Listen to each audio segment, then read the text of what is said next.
അങ്ങനെ ചിന്ന Chinna Aasai എന്നുകൊണ്ടുള്ള cinema കണ്ടിരിക്കുകയാണ്. And cinema എങ്ങനെയുണ്ട് എന്ന് ചോദിച്ചാൽ കുഴപ്പമില്ല.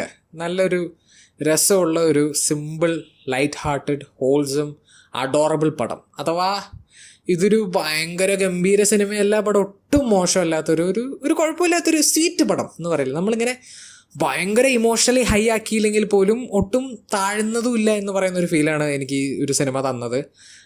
അതിലെനിക്ക് കുറച്ച് കാര്യങ്ങൾ അത്രയ്ക്കും വർക്കായില്ല. ബട്ട് വർക്കാവാത്ത കാര്യങ്ങൾ പറയുന്നതിന് മുന്നേ തന്നെ നല്ല കാര്യങ്ങൾ പറഞ്ഞു തുടങ്ങാം.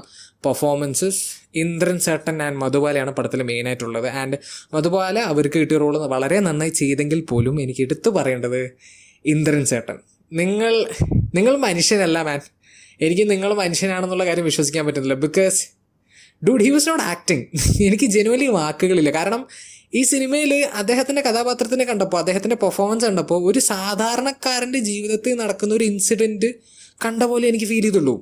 അത്രയ്ക്കും നാച്ചുറൽ ആയിട്ടുള്ള, അത്രയ്ക്കും സട്ടിൽ ആയിട്ടുള്ള, സിമ്പിളായിട്ടുള്ള കുറച്ച് എക്സ്പ്രഷൻ പരിപാടികളും മാനറിസംസ് ആ മനുഷ്യൻ ചെയ്യുന്നുണ്ട്. എൻ്റെ പൊന്നോ, നിങ്ങൾ മനുഷ്യനല്ല. നിങ്ങൾ മനുഷ്യനാണെന്നുള്ള കാര്യം എനിക്ക് വിശ്വസിക്കാൻ കുറച്ച് ബുദ്ധിമുട്ടുണ്ട്. ബിക്കോസ് ആ ലെവലിലുള്ള പെർഫോമൻസ് നിങ്ങൾ എല്ലാ സിനിമയിലും കാണിച്ചു വയ്ക്കുന്നത്, ഈ പടത്തിൽ ഇൻക്ലൂഡഡ്. അവർ രണ്ടുപേരും പോലെ തന്നെ വേറെ കുറേ പേരുണ്ട്, അവരൊക്കെ നല്ല രസം. ഇപ്പോൾ ജാഫർ സദീഖ് എന്നുള്ള നമ്മുടെ മറ്റേ വിക്രം സിനിമയിലൊക്കെ ഉള്ള മച്ചാൻ കുറച്ച് നേരത്തേക്കുള്ളെങ്കിലും ഭയങ്കര രസമുള്ള ഒരു റോളായിരുന്നു. അതുപോലെ ഒരു ഹിന്ദിക്കാരനെ കണ്ടുപെടുത്തത് നല്ല രസമായിട്ട് തന്നെ ആളും ചെയ്തു.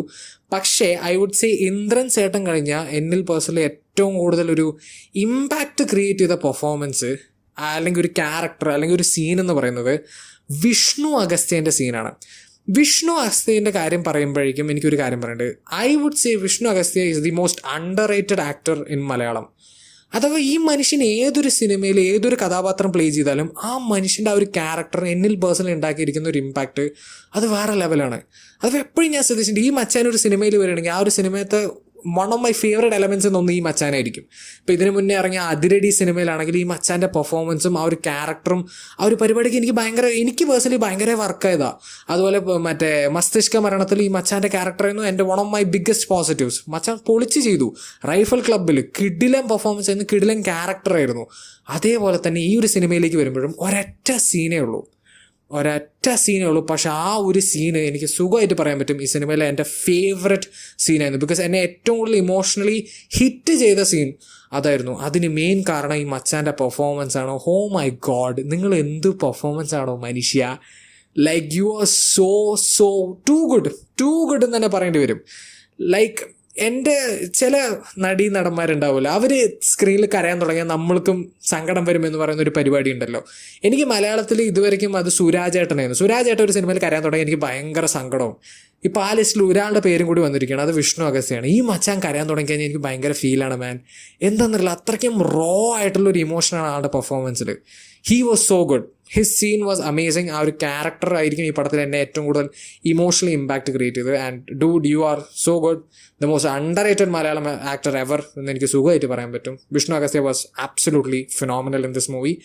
അതുപോലെ തന്നെ ഈ പടത്തിൻ്റെ ടെക്നിക്കൽ ആസ്പെക്ട്സിലേക്ക് വന്നാലും ഓഡിയോ വിഷ്വൽ പരിപാടി എന്നൊക്കെ പറഞ്ഞാൽ ഭയങ്കര സിമ്പിളാണ്, പക്ഷേ ഭയങ്കര ബ്യൂട്ടിഫുള്ളായിട്ട് അവർ എടുത്തു വെച്ചിട്ടുണ്ട്. നല്ല രസമാണ് പടം അങ്ങനെ കണ്ടുകൊണ്ടിരിക്കാൻ. പിന്നെ അതുപോലെ മ്യൂസിക്, ഗോവിന്ദ് വസന്തേൻ്റെ മ്യൂസിക്കാണ്. ഗംഭീര മ്യൂസിക് മാൻ. അഥവാ പടത്തിൻ്റെ വൈബ് മനസ്സിലാക്കി എടുത്തു വെച്ച ഭയങ്കര സിമ്പിളായിട്ടുള്ള കേൾക്കാൻ നല്ല രസമുള്ള പാട്ടുകളും ബാക്ക്ഗ്രൗണ്ട് മ്യൂസിക്കായിട്ടാണ് എനിക്ക് ഫീൽ ചെയ്തത്. കിടിലം വർക്ക്. ആൻഡ് പടം ഭയങ്കര സിമ്പിളാണ് മാൻ. അഥവാ അവിടെ ഇവിടെയൊക്കെ ആയിട്ട് നമുക്ക് പുഞ്ചിരി വരുന്ന കുറച്ച് സീൻസ് ഉണ്ടാവും. അത് ചിലപ്പോൾ ചിരിപ്പിക്കുകയായിരിക്കും, ചിലപ്പോൾ സന്തോഷിപ്പിക്കാൻ ശ്രമിച്ചിട്ട് പുഞ്ചിരി വരുന്നതായിരിക്കാം. അതുപോലെ തന്നെ ചില സീൻസിൽ നമുക്ക് ഇമോഷണലി കുറച്ച് ഫീൽ ചെയ്യാം. അഥവാ ഞാൻ കടന്ന് കരയായിരുന്നു എന്നല്ല പറയുന്നത്, ബട്ട് ഇമോഷണലി ചെറുതായിട്ട് നമ്മൾ സങ്കടം തോന്നും നമുക്ക്. അങ്ങനെ നല്ല രസത്തിൽ ഒരു ഹാപ്പി ജോളി വൈബിലിരുന്ന് കാണാൻ പറ്റിയ ഒരു പടം. ഇതൊരു ഗംഭീര സിനിമയല്ല, ബട്ട് സ്റ്റിൽ ഒട്ടും മോശമാക്കാത്ത ഒരു നല്ലൊരു സിനിമയായിട്ട് എനിക്ക് ഫീൽ ചെയ്ത്. ബട്ട് ഒരു കാര്യം ഞാൻ പറയാം, ഇതൊക്കെ ഞാൻ പറയുന്നത് ഇത് ഈ പടം നിങ്ങൾക്ക് കണക്റ്റ് ആയാൽ മാത്രമാണ്. നിങ്ങൾക്ക് ഈ പടം കണക്റ്റ് ആയില്ലെങ്കിൽ സത്യം പറഞ്ഞാൽ ഒരു ഷോർട്ട് ഫിലിം ആക്കേണ്ട ഒരു സാധനം എടുത്തിട്ടൊരു 2.25 മണിക്കൂർ പടം ആക്കിയ പോലെ തോന്നാനുള്ള എല്ലാവിധ സാധനമുണ്ട്. അത് ചിലപ്പോൾ നിങ്ങൾക്ക് ലാഗ് അടിക്കാൻ ചാൻസ് ഉണ്ട്. അതുപോലെ തന്നെ ചിലപ്പോൾ നിങ്ങൾക്ക് ഇതൊരു വാരാണസീൻ്റെ ഒരു ടൂറിസം ആഡ് പോലെ തോന്നാനും ചാൻസ് ഉണ്ട് കണക്റ്റ് ആയില്ലെങ്കിൽ. ബട്ട് ഐ തിങ്ക് ഈ ഒരു പടത്തെ ക്യാരക്ടേഴ്സും ആ ഒരു പരിപാടിയൊക്കെ കണക്റ്റ് ആയാൽ ഡെഫിനറ്റ്ലി ഒരു നല്ലൊരു സിനിമയായിട്ട് തന്നെയാണ് എനിക്ക് ചിന്ന ആസെ ഫീൽ ചെയ്തിരിക്കുന്നത്. പിന്നെ ഈ പടത്തിൽ 2 മെയിൻ നെഗറ്റീവ്സ് എനിക്ക് ഫീൽ ചെയ്തു. ഒന്നാമത് ഈ പടത്തിൻ്റെ ഡ്യൂറേഷനാണ്. 2.25 മണിക്കൂറുണ്ട് ഈ സിനിമ. എനിക്ക് പേഴ്സണലി ഈ സിനിമ 2.25 മണിക്കൂർ ആവേണ്ട ഒരു ആവശ്യം തോന്നിയതില്ല. 2 മണിക്കൂറിൽ താഴെ ഒതുക്കിയതായും കുറച്ചും കൂടി ഒരു സ്മൂത്ത് എക്സ്പീരിയൻസ് ആണ്. അഥവാ ഞാൻ ബോറടിച്ചു എന്നല്ല പറയുന്നത്, ബട്ട് ഫസ്റ്റ് ഹാഫിൻ്റെ അവസാനത്തേക്ക് എത്തും തോറും ആണെങ്കിലും സെക്കൻഡ് ഹാഫിൻ്റെ അവസാനത്തേക്ക് എത്തുമ്പോഴൊക്കെ ആണെങ്കിലും ഒരു എഴച്ചിൽ, അഥവാ ഇത് ഇനി മുന്നോട്ടേക്ക് പോയിക്കൂടെ എന്നുള്ളൊരു ഫീലിംഗ് എനിക്ക് വരുന്നുണ്ടായിരുന്നു. ഒരു ഡാൻസ് സീൻ പരിപാടിയൊക്കെ ഉണ്ട്, എനിക്കത് അത്രയ്ക്കൊന്നും വർക്കായില്ല. പിന്നെ കുറേ അൺനെസസറി ഷോർട്സ് ഉള്ള പോലെയും പടത്തിൽ ഫീൽ ചെയ്തു. അതൊക്കെ എടുത്ത് കളഞ്ഞ് ഒരു 2 മണിക്കൂർ താഴെ ഒതുക്കിയതാണെങ്കിൽ ഡെഫിനറ്റ്ലി കുറച്ചും കൂടി ഒരു സ്മൂത്ത് ആയിട്ടുള്ളൊരു എക്സ്പീരിയൻസ് ആയനെ ഒരു സിനിമ.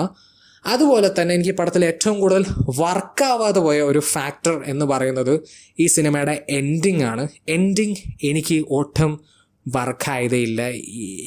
അഥവാ അവസാനം വരെ നല്ല രസമായി കൊണ്ടുപോയി സഡനായി കലമടച്ച ഒരു ഫീലായിരുന്നു എനിക്ക് ആ എൻഡിങ് നിന്ന്. ഭയങ്കര ഫോഴ്സ്ഡ് ആയിട്ട് ആ എൻഡിങ് ഫീൽ ചെയ്തു. അഥവാ ഞാൻ എൻഡിങ്ങിനെ പറ്റി കൂടുതൽ പറയുന്നില്ല, ബിക്കോസ് സ്പോയിലർ ആവും. പക്ഷേ ഒരു ബിൽഡപ്പോ ഒരു റീസണിങ്ങോ ഇല്ലാത്തത് കൊണ്ട് ഒരു ഇമോഷണൽ, അഥവാ ആ ഒരു സീൻ ഉണ്ടാക്കേണ്ട ഒരു ഇമോഷണൽ പഞ്ച് ഉണ്ടായിരുന്നില്ല. It was shocking. ഒരു ഷോക്ക് ഫാക്ടർ ആ ഒരു സീനിൽ ഉണ്ടായിരുന്നെങ്കിൽ പോലും സിനിമ തിയേറ്റർ വിട്ട് നമ്മൾ പുറത്തേക്ക് ഇറങ്ങുമ്പോൾ ഇമോഷണലി അത് ഒട്ടും എനിക്ക് റെസനേറ്റിംഗ് ആയിട്ട് ഫീൽ ചെയ്തില്ല.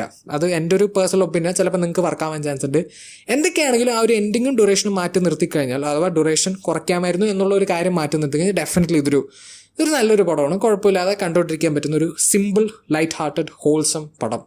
ഭയങ്കര ഗംഭീര സാധനം പ്രതീക്ഷിക്കേണ്ട, ബട്ട് ഒട്ടും മോശമാക്കിയിട്ടില്ല അവർ. എന്തായാലും that's my personal opinion on Chinna Chinna Aasai. നിങ്ങൾ സിനിമ കണ്ടവരാണ്, നിങ്ങളുടെ ഒപ്പീനിയൻ കമൻസിൽ ഡ്രോപ്പ് ചെയ്യാൻ പറ്റും. ഞാൻ വീഡിയോ ഇഷ്ടപ്പെട്ടെങ്കിൽ ലൈക്ക് ചെയ്യുക, ഷെയർ ചെയ്യുക, സബ്സ്ക്രൈബ് ചെയ്യുക, നോട്ടിഫിക്കേഷൻ പറഞ്ഞവർക്ക്. And I will see you guys in next video. By.